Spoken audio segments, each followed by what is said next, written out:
This is Impolite Conversation. Joining Willis this week are Rabbi John Adland, Imam Saeed, and Pastor Will Stewart. Welcome to Impolite Conversation. I'm Willis Gordon. This week we're talking about religion. Now I got a rabbi, an imam, and a pastor to talk to this godless heathen about faith. What they believe, what they don't believe, what people believe about them. We talked about culture, politics, religion, movies, anything you can think of. And we disagree, but we agree a lot more than you'd think. So why don't you sit back, grab a drink, and enjoy this episode.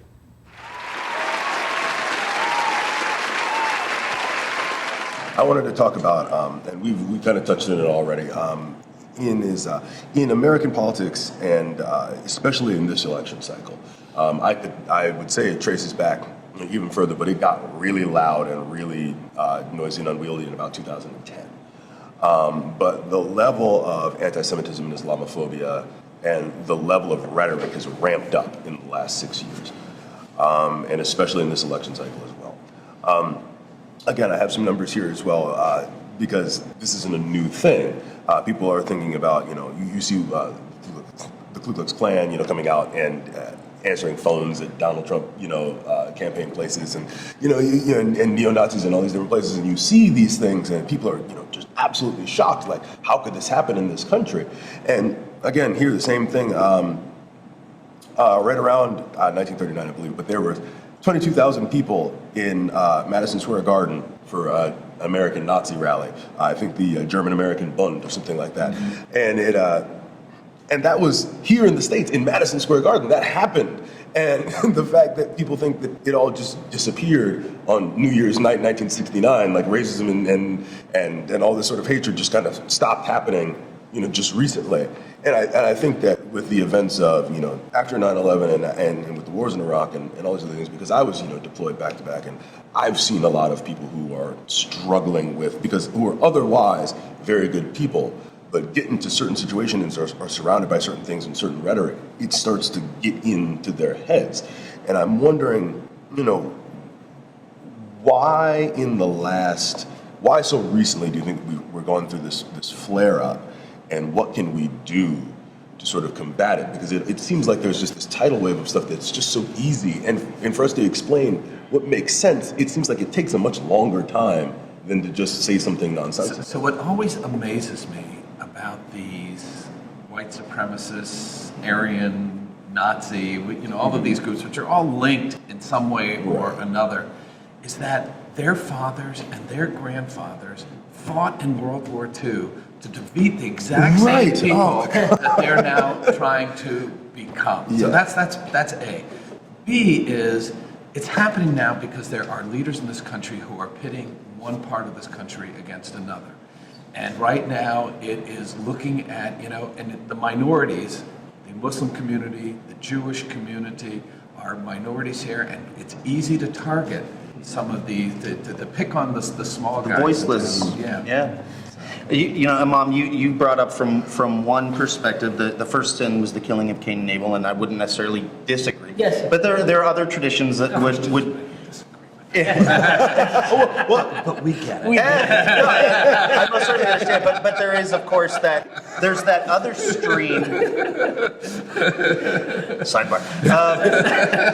There is that other stream that always points back to the garden. And now, I don't subscribe to the eating of the fruit of the tree of the knowledge of good and evil as being original sin, even in a metaphorical sense. On earth. No. Sure. And I'm a student myself, and so I don't ascribe to that. But here's what I would offer is the original sin, is when Eve and Adam hid from God and refused to take responsibility for their own actions. Both Eve and Adam passed the buck to someone else. And so we as human beings are always looking for a witch to burn or blame. Okay. And so that's where, again, who's the voiceless party? The snake. Yeah, right. Neil Simon has a play, The Creation of the World and Other Affairs, and he's, God, come on, I'm getting a bad rap here. But then look at this, and this is what I say always, like, if we cannot live up to our religions, we have to understand that there's a lot of ancestors of this country who have shed their bloods and wrote the constitution of this country with their own bloods to ensure a brightest future for the inhabitants of this land. And if we cannot live up to our religions, and we cannot live up to the constitution, then just put it in the toilet and flush the toilet. That's it. You don't need a constitution. I think part of that too, and this would be true, I would suggest, for all of our faith traditions, our religious documents, as well as the documents of this nation, is that we think they are descriptive rather than aspirational, right? When we read the covenant,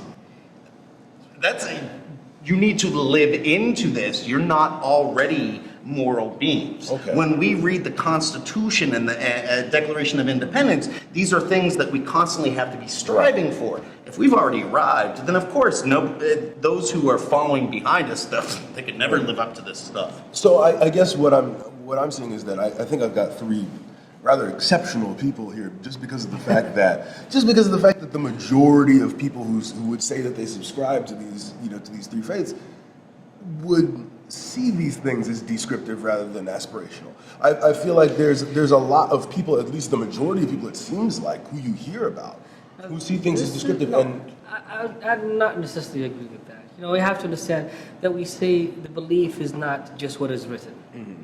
The belief living what is written. Mm-hmm. So we have a constitution that being written in a certain way to govern all the faiths, all the people, all the races in this country. The least we can do, live up to that constitution. No. If you cannot live up to that, because I cannot force an agnostic to be following the leading or the teaching of Islam or the teaching of or the atheist. So they put this, general code to keep everyone, under control. Civil society. And being civilized. right now, see, what I see is that, like, I take something like, let's say, because I don't have. As an American who's really interested in politics and who's really trying to be socially conscious, our Constitution, our Declaration of Independence.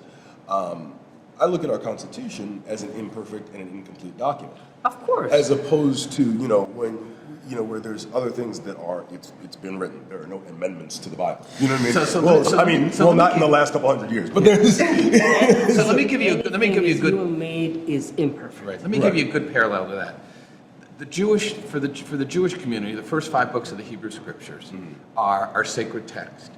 But no child for the last 1,500 years in the Jewish community ever reads that without commentary right next to it. Because we didn't take it and we didn't approach it as a fundamentalist text. We believe that there has been interpretation from the time, actually you can go back 2,000 years, but that one, it wasn't all written down right away. But from the last 2,000 years, in essence, that we have been reading that document and yet seeing what rabbis and thinkers have said over the centuries, and they don't all agree with each other. So the most sacred text in our community is open to interpretation. And I would suggest the same reality exists in Christianity if you come from if you come from a particular perspective on the faith. For Christianity, we believe that while inspired, the canon is not perfect in and of itself for so very many different reasons, not least of which being translation, transmission, etc. But then in Christianity, for those of us who believe in Jesus as the incarnational Word of God, what we say is Scripture interprets Scripture, but Jesus is the great hermeneutic. And that means that if you want to know what God's Word is trying to say, despite all the confusion and contradictions and everything, it boils down to that played out phrase, what would Jesus do? So if you find your version of Christianity telling you to murder someone, read it through the lens of what would Jesus do. Okay. Now I'm only speaking for, right. But I agree here with the rabbi. Like also in our teaching, like God says, the book is clear. Some of it is so clear that you don't need any explanation, and some of it you need someone to explain it. So that's why even our Quran, there's commentaries all over the place. Ibn Kathir, Al-Jawzi, Al-Baghawi, Al-Tabari, too many names to book. They all spend time understanding the Word of God and explaining it to the people who comes after them so they will ever understand it. The same applies to the Prophet, quotes and saying, we call it the hadith, where it's being explained. It tells you what does that mean, what relates. Like, for example, we always have this disagreement between many scholars about what was the fruit that Adam ate. Right. Ate in the heaven. Why does that matter? Well, they're thinkers. Yeah, right. I suppose so. Yeah, that's right. It just makes me laugh. I just think that those are these big fights. Now, I think I've talked to all three of you about some form of pluralism or interfaith or intersectional sort of things, and I know that you there are some people that you admire who did a lot of work with the theory of monotheistic religion and other things. And I remember I talked to you about it. That there was outreach between I think another temple and I think a local. We do stuff. Right, and so, but I remember talking to you and saying that you feel like it's kind of, it's more academic. You don't really need to do that. There's more outreach, more in a community sense. I believe that to some extent. I know that anyone works in the field of interfaith, they're already in the basket. They know Lord, they know everything. I want those who doesn't know God. I want those who are. Basically they look at a Jewish, oh, he's a Jewish, okay, he have this and that, they will still have the stereotype. Oh, he's a Muslim, oh, the Muslim is like this and that. We need to speak this. These people have to understand. I remember one of the, gathering that we had after the conversation was over and the phone was, wrapped up. One of them said, I didn't know that the three religions share something. I feel relieved. Right, because somebody's learned something. Exactly, right. Exactly. So they are trying to alienate the religions, Well, unfortunately, and it's interesting to be the token Christian, right? I feel like I have a lot of apologizing to do on behalf of Jesus. Not that he did it, as they say in the Afrocentric church, don't drag Jesus into your mess, right? Yeah. But it galls me. Even at my most conservative version of my faith, it galls me the lack of information that your average Western Christian possesses about our own faith and then how it intersects with the other Abrahamic faiths, as well as all the faiths that our tradition spawned and those that were independent. So that's why I laughed when you said they have something in common. just a little. I always. And we do have things in common and yet we have things that make us different. Indeed, and that is what part of the strength is. Exactly. Because the commonalities are easy to talk about. It's the differences that people then struggle with.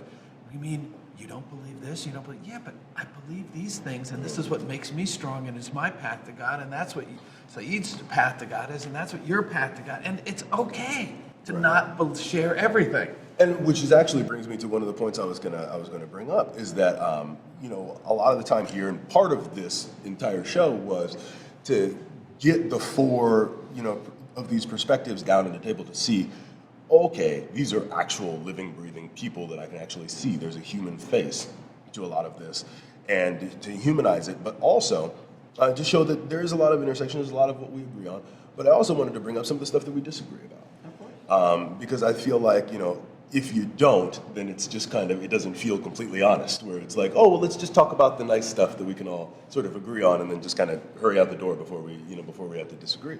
And I think we can do that reasonably. So first of all, I know there's a lot of divisive stuff here, and I have a more liberal Christian with me who talks about. I prefer the term progressive. Progressive, yes, that's right. Yeah. So there's a more progressive. Don't drag politics into my Jesus. So man. more progressive liberal. So let's say, but interestingly enough, religion is coming into politics fervently. And it's funny because in a lot of the things that I was reading, they talked about a lot of Republican strategists who say, okay, if we can just, instead of trying to get the independents, we can just go deeper into the right and see if we can't drum some stuff up about religion to try and get people out to the polls. Now, something like gay marriage, for instance, is when you were talking about things being up for interpretation. What I've noticed a lot in, at least in the Christian church, on more progressive sides, is that tone is starting to change as society changes. It's as society evolves and goes through different things and starts accepting different people and accepting different things, it seems like the church is sort of backpedaling to keep in stride with where society is as a whole, to not seem completely out of step or to seem too conservative or at some point bigoted. So one, I want to get opinions on, on the Supreme Court gay marriage ruling, but I also would like to see, scripturally, is there something that, for your decision, either backs it up or goes against it, or anything like that. So, start with you. Okay, so you're asking specifically about same-sex Yes, marriage. about same-sex marriage. So I can't speak for the entirety of my tradition, because even in my Right, there are denomination, different- yeah.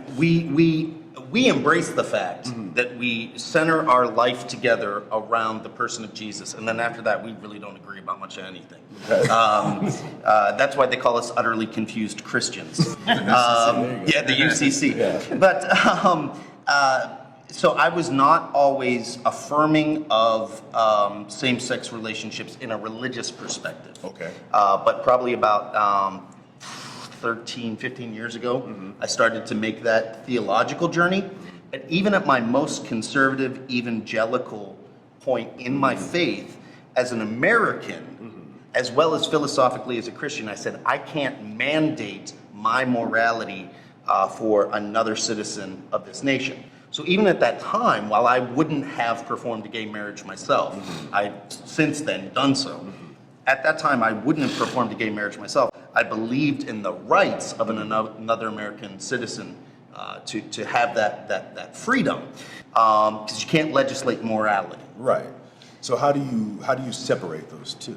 Well, at this point in my journey, they're not that Right, separated. but Back then, my faith says that we are all free and autonomous individuals. My faith says that if someone is going to subscribe to my version of my faith tradition, it has to be their free will being exercised, not my will exercised against them. And so if I want a right, I have to afford it to others. Now, are people of the same age? Is there consent? Those safety issues are taken into concern. I might find it abhorrent. I might find it distasteful. It might make me icky feeling. Okay. But just because I feel icky doesn't mean that someone else shouldn't have the same rights. Because, for instance, as we both know, people whom we are affectionate for, less than a full generation ago, because somebody thought it was icky, it wasn't allowed. Right. Loving Day is a point in American history. Yeah. Because interracial marriage it is made illegal, people feel icky when they saw different ethnicities mixing. So now religiously, I know why people who ascribe to this book don't affirm same-sex relationships. But my theology has evolved beyond that, and it would take days to explain how and why. Okay. I'm not too different. I mean, really not, except for you take the Jesus part out of that. Right, it's fine. It's all good. But because I'm part of the progressive Jewish movement, and we also believe that people are autonomous. Much of what he said really resonates with me. I'm a little older and I go back a little bit farther, but my own evolution with this. Look, I was ordained in 1982. Okay. I started rabbinical school in 1976. So when I went to rabbinical school, there were maybe a couple women who had even been ordained as rabbis, and there were maybe 7 or 8 in my class. So it's been there's been a lot of, I was fortunate to be on a journey in my own religion when a lot of things were changing, not only in the religion, but out in the society. It just seemed at some point, if two people love each other, who am I to tell them that they're wrong? So a couple summers ago, I did my first and only gay marriage, and it was really, seeing the two of them, it was beautiful. But I don't impose that on any other clergy person to say, you have to agree with me. On the other hand, I don't want them to tell me I'm wrong, because I'm not going to tell them that they're wrong. Okay. So. You know? Well, as we have agreed at the beginning, that religion are not man-made. Religion are from God. And as I told you, went through refinement, Islam specifically. And we believe that all the religions from the time that God have created mankind, the religion was always submissive to Lord, which is, in other words, Islam means submission to your Lord. So in Judaism and Christianity, they have a clear view on the gay marriage. They have this clear view. It's in the book. We cannot change that text. And Islam came On the progressive side. Because the non-progressive sides would not agree with my No, position. that's what I'm saying. Yeah. And not, and the one that is not progressive, they see it, this is not, from God. This is not supposed to happen. And the Bible carry on the same message. The Quran carry on the same message. We cannot change. We cannot tamper the word of God. It's in the 3 books. It tells you don't tamper the word of your Lord. So, as a person, now when I look at religion and I look at the man-made law, I cannot mix them both. They don't mix. Okay. We cannot impose one over the other. We cannot do that. It's undue. So basically, if we do that kind of application, we will come to many things that God in the Bible or in the Quran or in the Torah told us not to do. Don't charge your brother your interest. Do you see people stopping doing that? Unnecessarily, right? Right. So that's what I'm telling you. So as a person of religion, I cannot put my opinion. As a person, I refrain from putting my opinion on such a thing. But the Lord's opinion, it's there. You can read it, and it's up to you whether you take it or you leave it. Okay. So. Well, you mentioned the backpedaling thing. Right. So here's I'll try to make Before please, bro. Yeah. So I was seeing, because I was thinking about this, the same thing that Will had said earlier, is that he was able to at his most conservative, he was able at some point to at least be able to separate man from clergy. And what you're saying is that the man part is irrelevant because of what you believe. So, in other words, because the religion is something that I cannot change or do anything. Okay. Right? Yeah. So now this means that it's just something that you're not going to change the tradition of your church to start doing anything because of outside influences. It's not that I don't want to. Well, but you could. I cannot. Okay, but also, does that also mean consequently that you wouldn't be going out into the world and trying to influence the law or the world of man? So if you're saying that you won't allow it to come in, would that mean that you would try and influence? Here, let me have a look. Would people of the Islamic community go to the Supreme Court to protest against the decision on gay marriage, or would they not go there because they say there's man-made laws and there's God-made laws? Oh, so this is political. Yeah. Because I don't know the answer to that question. Yeah, I'm curious. This is very political, and I'm not a politician. Which is, I think, good, because we might get a real answer. As a person of religion, I believe in my God. I believe that the Lord would not ask me not to do something unless that He knows that is best for me not to do. But at the same time, I cannot force anyone to follow what I believe. And I would add to that regardless of our variances of opinion, I get the sense that if we think that something is a definitive from God, it doesn't matter what the law says, Yes. right? Yes. What I'm troubled with is when folks say, well, God's law is higher than man's law, and then aren't willing to suffer for their positions. If I believe something comes from God, then I'd best be willing to go to jail, to suffer. Well, you have to understand, one of the important teaching our beliefs is that when we see something that is not right, we will say it's not right. We have to. Right. That's why God said that you were the best of the nations, because you would deny what is wrong and prove what is right. So it is a choice of the people to do that or not to do that. You have the word of God. If you feel this is wrong, and you have to say it's wrong, right? I don't believe this is the right thing to do. This is my belief. This is my faith. I cannot change that. But can I force people to follow that? This is something else. Okay. In our belief, it says religion is for Lord. You can't force people to do something they don't want to do. There's no coercion in true religion. Yes, and then at the end of the day, if God didn't want us to be diverse in such way, why the world is still existing? Okay. Now, since we're on topics of what we agree and disagree with, I have a couple questions just to see, since we've got all these different opinions on here, to just see, go around here, and this isn't necessarily religious at all, just the fact that we've got 4 very different people up here. Blue. Yes, right. So, all right. Starting on the left, Batman or Superman? Batman. Okay. You mean in terms of? If No they caveats. No. Who do you like? Oh, Who do you that's like okay. I better? didn't know that the question. Yeah. Who I like? I like Batman. Okay.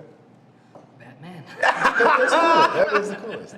I don't know. I was thrown there Because if you had Batman versus Superman, that's just stupid. Yeah. well, Although- I like Batman because depending on Batman is more storylines. complex. Yeah. He's a complex character. Superman is not a complex character. all right. Okay. Got the same answer for that. That's Okay. interesting. See, it can be done. It's natural. You have to keep that in mind. Batman is natural. Yes. Yeah. And yet he rises above himself. Exactly. Somebody's got to test him for HGH. I'm not sure. Batman's on steroids. I'm not sure. Yeah, maybe. But there's. He did study under the League of Shadows. There's some shady stuff happening. I saw something the other day on Twitter, and it was the funniest thing I'd seen in a really long time. And it was just this really childhood-crushing realization. It said, Batman's superpower is white privilege. And I said, oh my God.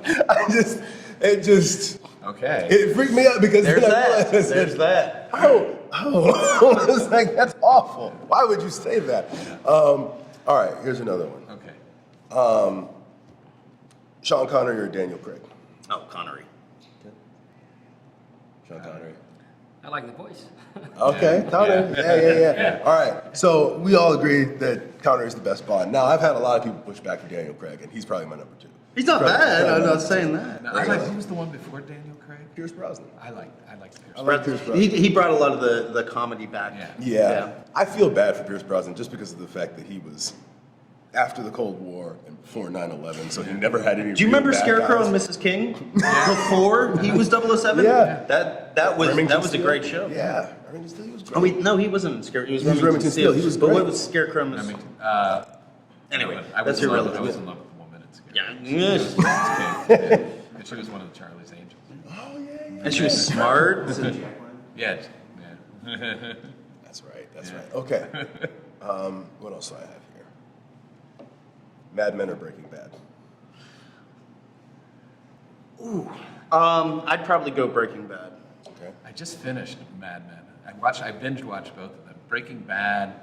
I like Breaking Bad. I thought I was very uncomfortable with Mad Men in some of The misogyny. I like the drinking. I didn't like the misogyny. I kept looking. I said, "Do really these people all have that much alcohol in their offices all the time?" This is great. Breaking Bad. I'm right now.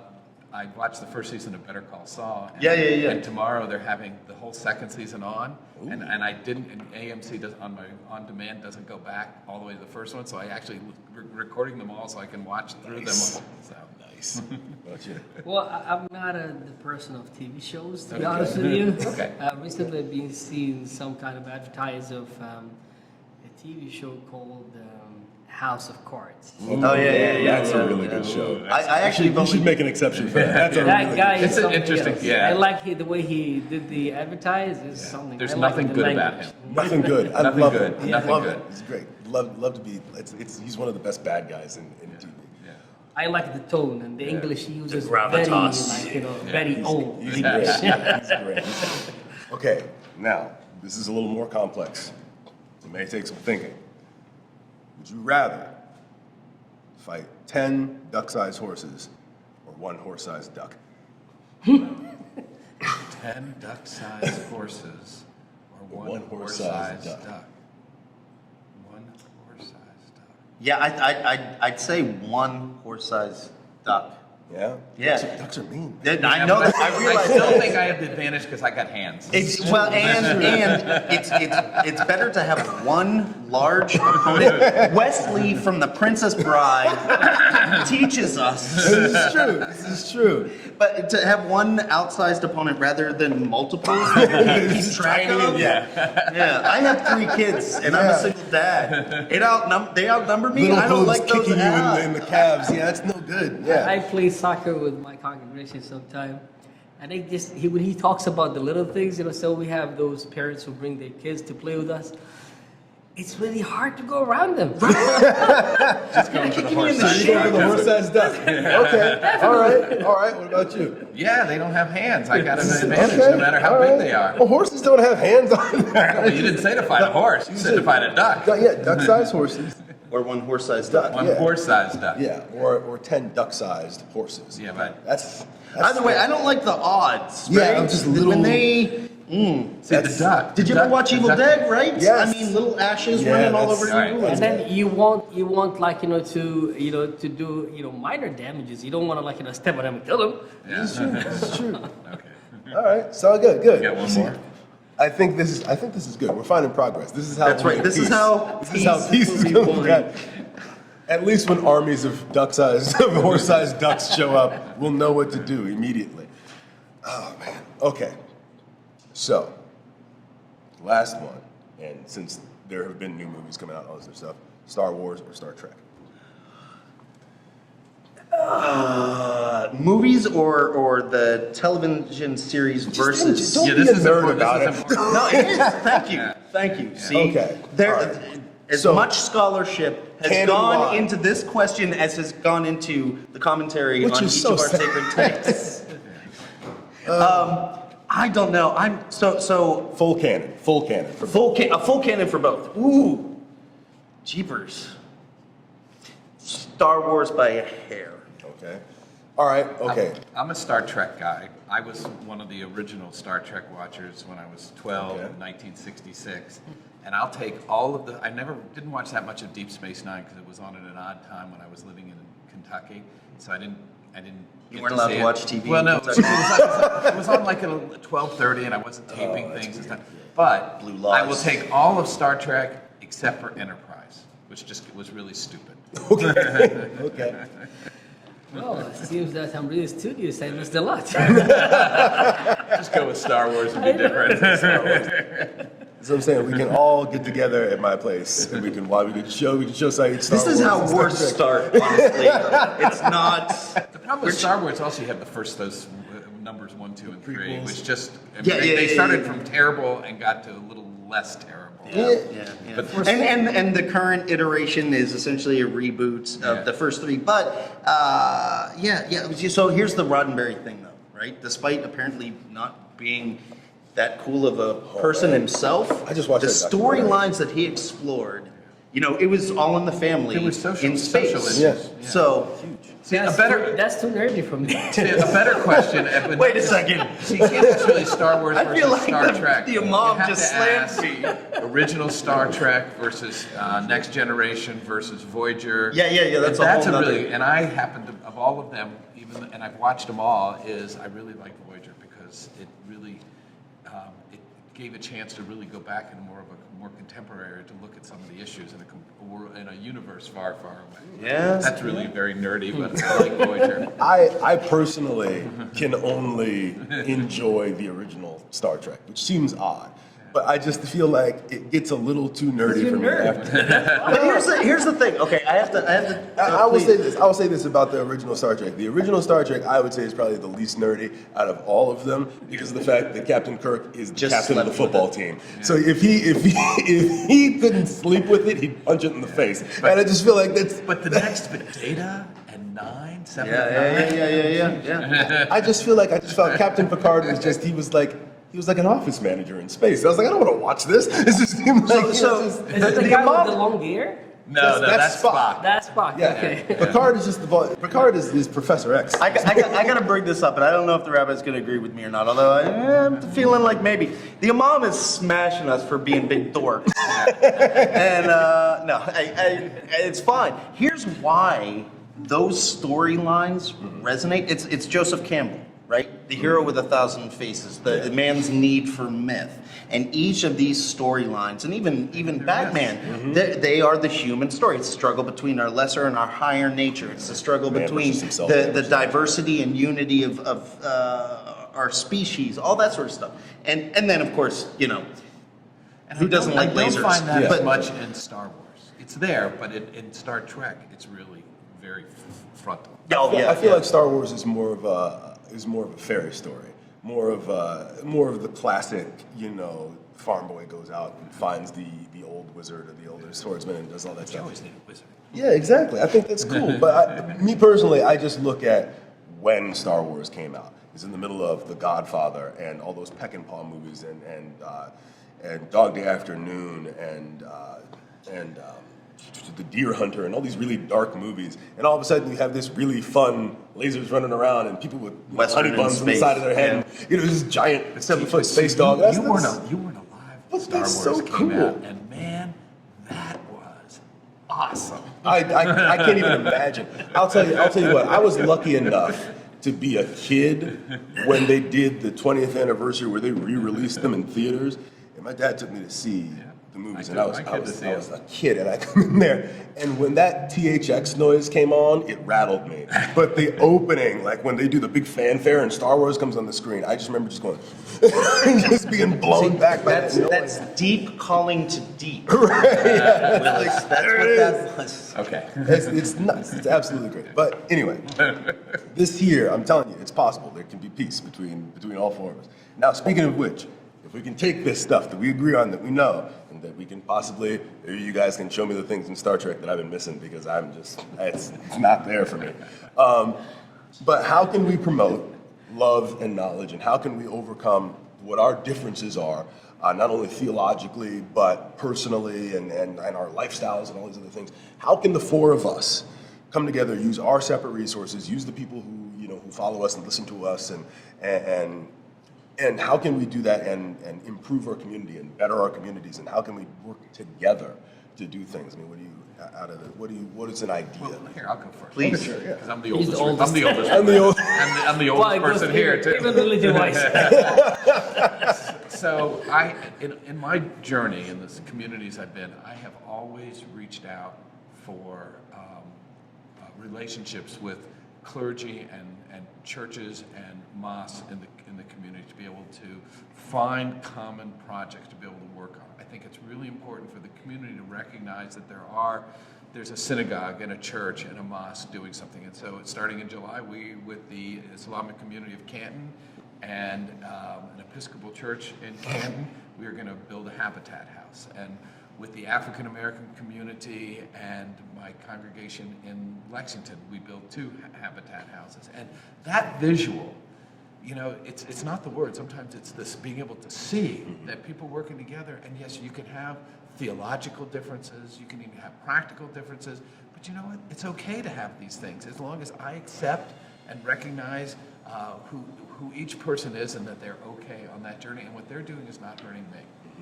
So, So one of the things that our messenger came with, it's very important, this a quote or teaching in a book called Musnad Ahmed bin Hanbal. It's a very important quote. He says, I was sent to perfect people's manners or humans' manners.